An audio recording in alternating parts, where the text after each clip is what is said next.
When I was a little girl and I'd go out to dinner with my parents, there was this one diner we'd often frequent. I'd always get the homemade chicken noodle soup. That, paired with bread and butter, made it a meal. Well, as I reminisce my childhood memories of that delicious soup, I give mine a Tuscan twist. Stick around for my Chicken Tuscan Soup.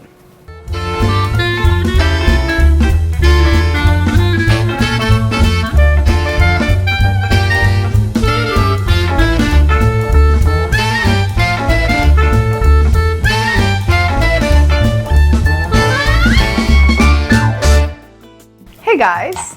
So first, to get started on our Chicken Tuscan Soup, I have 2 bone-in chicken breasts, skin on. I've roasted them at 375 degrees in the oven. Obviously, season them with salt and pepper. You want to season the chicken first. And we cooked them until they were just cooked through, about 25-35 minutes. Now I'm removing the skin. We've let them cool. Removing the skin and removing that delicious tender meat. So by cooking the chicken separately, by roasting it, will really impart delicious flavor and build great flavor into our soup. So I'm just gonna remove this chicken, keep the bones. We're gonna boost flavor in our chicken stock with it. And then shred this meat and get it prepped and ready for when our soup is ready for it. So for the base of our soup, we're gonna dice 1 onion and some baby carrots. So I like to use baby carrots simply because they're already peeled and they're uniform in size, so they will make for even cooking. We're gonna get these into our pot, saute them until they're tender. Salt and pepper, and then just let them sweat out. So our onion and carrot are nice and tender. So now, we're gonna add our chicken stock. Woo! So we want about 6 cups of a good quality chicken stock, one you love. And remember those bones we saved from the chicken? Now we're gonna toss them in here right now. So we're gonna boost the flavor of this store-bought chicken stock and make it even more flavorful. So bring it up to a boil, just a slight boil. Then we're gonna reduce it to a simmer and let it cook covered for about 15 minutes to boost in that flavor. So while our soup is simmering, we wanna prep the kale. So this is what gives it a little Tuscan twist. This and the cannellini beans give it a nice little Tuscan twist. So here I have Tuscan kale. You could use regular kale, certainly. Sometimes they refer to this as lacinato. So here's what I like to do. Just peel the leaves right from the stem and discard them.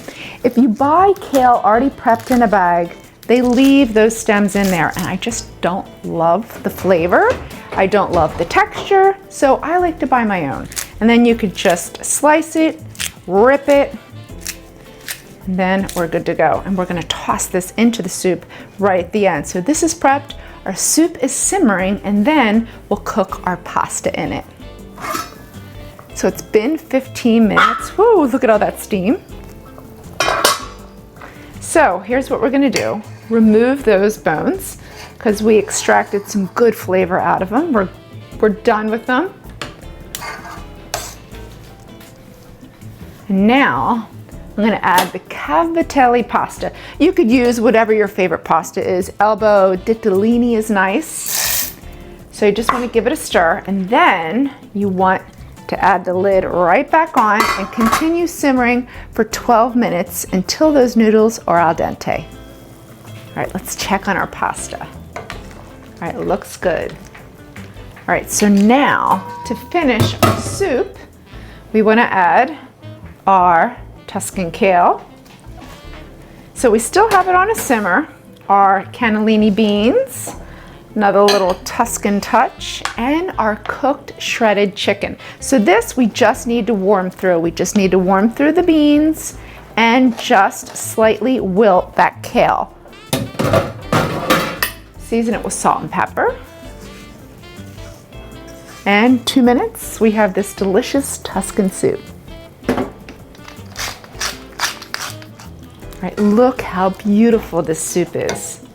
Come take a peek in this pot. So pretty. I gotta tell you, this may be one of my favorites. So here's how I like to finish the soup. Freshly grated Parmigiano Reggiano. Gives it a nice little nutty flavor. Love cheese. And I can't forget my bread and butter. So here I have ciabatta. You could use any bread you like. I do love black bread too, although we're sticking with the theme here. We're at a Tuscan theme. And listen, keep your butter at room temperature. I leave mine at room temperature all the time. Just as long as you cover it, it will stay for a week if it makes it that long. Nothing better than to be able to spread your butter, right? Now we gotta give it a taste. It's really, really hot.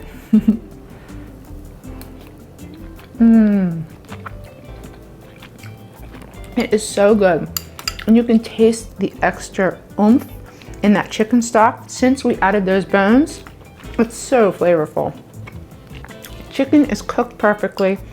Carrots are perfectly delicious and tender, and I love that kale in there. This is a complete meal. Pair it with your bread and butter. I think you're gonna love it too. For this recipe, head over to the newspaper's website. I'm Shereen with Cook This. Thanks for joining me. I'll see you next time.